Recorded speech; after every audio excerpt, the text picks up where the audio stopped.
여러분, 안녕하세요. 오늘은 5박 6일 동안 미국 동부의 핵심만 쏙쏙 뽑아 알차게 즐길 수 있는 자유여행 코스를 추천해 드리겠습니다. 첫째 날, 뉴욕 도착 및 뉴욕의 밤 만끽하기입니다. 인천에서 비행기를 타고 뉴욕의 주요 공항인 JFK 공항이나 라과디아 공항 또는 뉴워크 리버티 공항에 도착하면 아마 오후나 저녁쯤 될 거예요. 공항에서 시내로 이동하는 방법은 여러 가지가 있는데 에어트레인과 지하철을 연계하거나 공항버스 또는 택시나 우버를 이용할 수 있습니다. 숙소에 짐을 풀고 나면 바로 뉴욕의 심장부 타임스퀘어로 달려가야죠. 낮에도 멋지지만 타임스퀘어는 역시 밤이 진리입니다. 수많은 전광판에서 뿜어져 나오는 화려한 네온 사인과 거대한 광고판이 만들어내는 압도적인 스케일의 입이 떡 벌어질 거예요.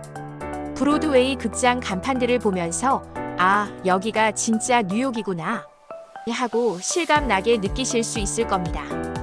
길거리 음식이나 푸드트럭에서 뉴욕의 핫도그나 프레첼 같은 간식을 맛보거나 근사한 레스토랑에서 저녁을 해결하고 뉴욕의 에너지 넘치는 밤을 느껴보세요.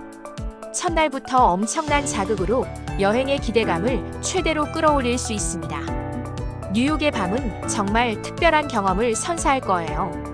혹시 여유가 있다면 브로드웨이 뮤지컬을 미리 예매해서 관람하는 것도 환상적인 시작이 될 수 있습니다. 둘째 날, 뉴욕 맨해튼 핵심 정복입니다. 본격적인 뉴욕 탐방에 나서는 날이죠. 아침 일찍부터 부지런히 움직여야 합니다. 먼저 뉴욕의 상징인 자유의 여신상을 만나러 가야겠죠. 배를 타고 리버티 섬으로 들어가 자유의 여신상을 가까이에서 보고 앨리스 아일랜드 이민박물관에서 미국 이민의 역사와 이민자들의 삶을 느껴보는 시간을 가질 수 있습니다. 오전에 이렇게 역사적인 장소를 둘러봤다면 점심은 근처에서 뉴욕의 정수를 맛볼 수 있는 델리 샌드위치나 뉴욕 스타일 피자로 해결하는 걸 추천합니다. 뉴욕은 역시 델리죠. 오후에는 9.11 테러의 아픔을 기억하는 원 월드 트레이드 센터와 그라운드 제로를 방문해보세요. 과거를 통해 현재를 이해하는 의미 있는 시간이 될 겁니다. 그리고 엠파이어 스테이트 빌딩 전망대에 올라 뉴욕의 스카이라인을 한눈에 담아보는 건 필수 코스. 뉴욕 시내를 발 아래 두고 펼쳐지는 파노라마 뷰는 정말 장관입니다. 이후 센트럴 파크에서 산책하며 잠시 여유를 즐기거나 아니면 브로드웨이 뮤지컬을 미리 예매해서 관람하는 것도 정말 좋은 선택입니다. 소호, 그리니치 빌리지, 월가, 브루클린 브릿지, 차이나타운 등 뉴욕의 다양한 매력을 가진 동네들을 탐방하는 것도 좋고요. 맨해튼은 정말 하루 종일 돌아다녀도 부족할 정도로 볼거리가 많으니까 취향에 맞춰 선택적으로 움직이는 게 중요합니다. 저녁에는 뉴욕의 유명한 루프탑 바에서 멋진 야경을 배경으로 칵테일 한잔 하는 것도 잊지 마세요. 셋째 날, 미국의 심장, 워싱턴 DC 방문입니다. 아침 일찍 뉴욕에서 워싱턴 DC로 이동해야 합니다. 약 서너 시간 정도 소요되는 이동 거리이므로 기차나 그레이하운드 같은 장거리 버스를 이용하는 게 편리할 거예요. 워싱턴 DC에 도착하면 먼저 숙소에 짐을 풀고 바로 관광을 시작합니다. 워싱턴 DC는 미국의 수도인 만큼 역사적인 의미가 깊은 도시입니다. 링컨 기념관, 한국전 참전 용사 기념비, 제퍼슨 기념관 등 미국의 역사를 상징하는 기념비들을 둘러보며 경건한 시간을 가져보세요. 특히 링컨 기념관 계단에 앉아 워싱턴 기념탑을 바라보는 풍경은 꼭 경험해야 할 명소입니다.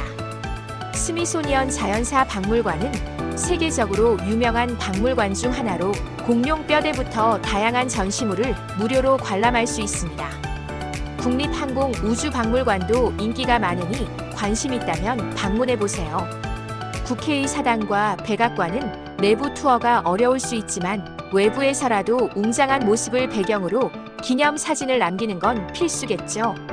워싱턴 DC는 넓어서 도보로만 이동하기 힘들 수 있으니 메트로나 시티투어 버스를 적극 활용하는 걸 추천합니다. 저녁에는 조명이 밝혀진 기념관들을 다시 한번 방문하여 낮과는 다른 아름다운 야경을 감상하는 것도 좋습니다. 넷째 날, 대자연의 경이로움, 나이아가라 폭포. 아침 일찍 워싱턴 DC에서 나이아가라 폭포로 이동합니다. 거리가 꽤 되기 때문에 비행기를 이용하거나 야간 열차 또는 장거리 버스를 이용하는 방법도 고려해 볼 수 있습니다. 나이아가라 폭포에 도착하면 웅장하고 압도적인 폭포의 모습에 감탄사가 절로 나올 거예요. 이 거대한 자연의 힘을 온몸으로 느껴보는 것이 중요합니다. 안개 아가시오 유람선을 타고 폭포 바로 앞까지 가서 물벼락을 맞아보는 경험은 잊지 못할 추억이 될 겁니다. 폭포의 엄청난 수량과 소리는 정말 압도적입니다. 바람의 동굴이나 시닉 터널을 통해 폭포 뒤편이나 아래쪽에서 폭포를 체험하는 것도 색다른 경험이 될 수 있습니다. 가능하다면 나이아가라 폭포 근처 호텔에서 1박을 하면서 밤에는 조명으로 물든 폭포의 환상적인 야경을 감상하는 것을 추천합니다. 여름철에는 불꽃놀이도 자주 열리니 일정을 확인해 보세요. 미국 측과 캐나다 측 모두 방문할 수 있으니 캐나다 비자가 있으시다면 국경을 넘어 캐나다 쪽 나이아가라 폭포의 모습도 꼭 감상해 보세요. 또 다른 매력이 있답니다. 캐나다 쪽에서는 폭포 전체를 조망하기에 더 좋은 뷰를 제공하기도 합니다. 다섯째 날, 지성의 도시 보스턴 탐방입니다. 나이아가라 폭포에서 보스턴으로 이동합니다. 이동 거리가 길기 때문에 아침 일찍 출발하는 것이 중요합니다. 보스턴은 미국 독립의 역사와 명문 대학의 기운이 살아 숨쉬는 곳이죠. 먼저 자유의 길을 따라 걸으면서 보스턴 차 사건, 보스턴 학살 등 미국 독립혁명의 주요 역사적 장소들을 둘러보는 걸 추천합니다.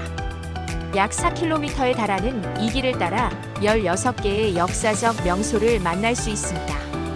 마치 타임머신을 타고 과거로 돌아간 듯한 기분을 느끼실 수 있을 거예요. 그리고 보스턴에 왔다면 MIT와 하버드 대학교는 빼놓을 수 없죠. 세계적인 명문 대학 캠퍼스를 거닐며 지성의 아우라를 느껴보고 학생 식당에서 식사를 해보는 것도 재미있는 경험이 될 겁니다. 하버드 스퀘어 주변에는 아기자기한 상점과 카페들이 많아 구경하는 재미도 쏠쏠합니다. 보스턴은 시푸드가 유명하니 저녁에는 보스턴 클램 차우더나 신선한 랍스터를 꼭 맛보세요. 정말 맛있습니다. 퀸시 마켓에서 다양한 길거리 음식과 현지 분위기를 즐기는 것도 좋은 방법입니다.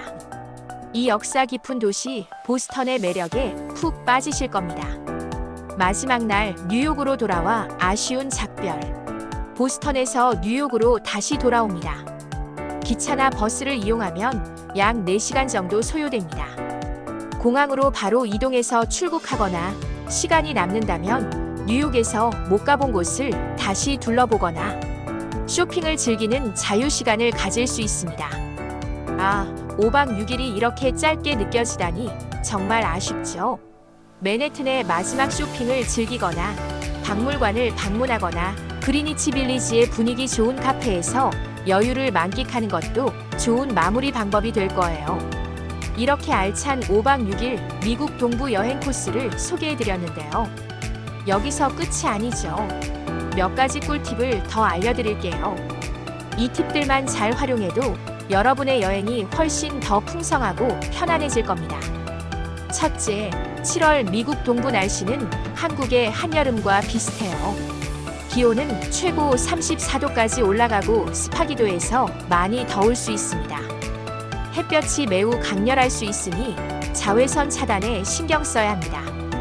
가볍고 통기성 좋은 면이나 린넨 소재의 옷들을 위주로 챙기시고 비가 자주 올 수 있으니 작은 우산이나 휴대용 비옷도 꼭 챙기세요. 갑작스러운 소나기에 대비하는 거죠. 실내에서는 에어컨이 빵빵하게 나올 수 있으니 얇은 가디건이나 긴팔 하나 정도는 필수입니다. 감기 걸리면 억울하잖아요. 목을 보호할 스카프나 손수건도 유용하게 쓰일 수 있습니다. 둘째, 준비물 체크리스트입니다. 여권은 당연히 유효기간이 6개월 이상 남아있는지 재확인하고 미국 입국을 위한 ESTA 비자도 미리 인터넷으로 신청하여 발급받아 두세요. 항공권과 숙소 예약 확인증은 인쇄본과 디지털본 모두 준비하는 것이 좋습니다. 옷은 여름에는 여름옷 위주로 챙기되 위에 말씀드린 가디건 잊지 마시고요. 발이 편한 운동화는 무조건 2켤레 이상 가져가세요. 많이 걸을 테니 발이 편해야 여행도 즐겁습니다. 선글라스, 모자, 선크림은 쨍한 햇볕으로부터 피부를 보호해줄 필수템이고요. 개인적으로 복용하는 약이나 상비약도 충분히 챙겨가세요. 혹시 모를 상황에 대비하는 겁니다. 그리고 뉴욕에서는 고급 레스토랑이나 공연을 볼 때 드레스 코드를 요구하는 경우가 아주 가끔 있으니 캐주얼한 정장 한 벌 정도 챙겨가는 것도 나쁘지 않아요. 충전기와 보조 배터리, 멀티 어댑터도 필수입니다. 휴대폰 로밍이나 현지 유심칩 구매도 미리 알아보세요. 셋째, 예상 비용입니다. 5박 6일 자유여행은 패키지 투어보다 비용이 더 들 수도 덜 들 수도 있습니다. 비행기 값은 출발 시기나 예약 시점에 따라 크게 달라지며 숙소는 호스텔부터 고급 호텔까지 선택의 폭이 넓으니 본인의 예산에 맞춰 선택하세요. 식비, 도시 내 교통비, 그리고 각 관광지 입장료까지 모두 고려해야 하는데요. 패키지 투어는 대략 1인당 $1,300에서 $1,440 정도라고 하니 자유여행 계획 시 참고하시면 좋을 것 같아요. 여기에 가이드 팁, 호텔 팁, 식당 팁 등 미국 특유의 팁 문화도 잊지 마시고요. 예상치 못한 지출이 생길 수 있으니 여유 자금을 조금 더 넉넉하게 준비하는 것이 좋습니다. 신용카드와 비상용 현금을 적절히 준비하는 것이 현명합니다. 넷째, 추가 팁입니다. 만약 캐나다 나이아가라 폭포까지 넘어갈 계획이라면 미국과 캐나다 국경을 넘을 때 필요한 서류들을 미리미리 준비해 두세요. 여권 외에 캐나다 입국에 필요한 비자나 ETA가 필요할 수 있습니다. 과일이나 유가공품 등 국경 반입 금지 품목이 있으니 조심하시고요. 그리고 이건 정말 중요한 건데요. 여행자 보험은 꼭 가입하세요. 만약을 대비해서 여행자 보험은 필수 중의 필수입니다. 혹시 모를 사고나 질병, 수화물 분실, 지연 등에 대비할 수 있거든요. 현지에서 급한 상황이 발생했을 때를 대비해 주한 미국 대사관이나 총영사관 연락처도 알아두면 좋습니다. 개인의 안전에 항상 유의하며 밤늦은 시간 외출 시에는 특히 조심해야 합니다. 여러분 어떠셨나요? 5박 6일 동안 미국 동부의 매력을 듬뿍 느낄 수 있는 알찬 코스를 소개해드렸는데 도움이 좀 되셨을까요? 제가 알려드린 정보들을 바탕으로 여러분만의 특별하고 멋진 미국 동부 여행을 계획하시길 바랍니다. 여행은 계획하는 과정부터 즐거운 거 아시죠? 철저하게 준비하셔서 후회 없는 시간을 만들고 오세요. 그럼 저는 다음에 더 재미있고 유익한 정보로 찾아오겠습니다. 오늘 영상이 유익하고 재미있었다면 구독과 좋아요 잊지 마시고요. 알람 설정도 해주시면 더욱 감사하겠습니다. 그러면 더 알찬 여행 정보와 함께 다음 영상에서 또 만나요.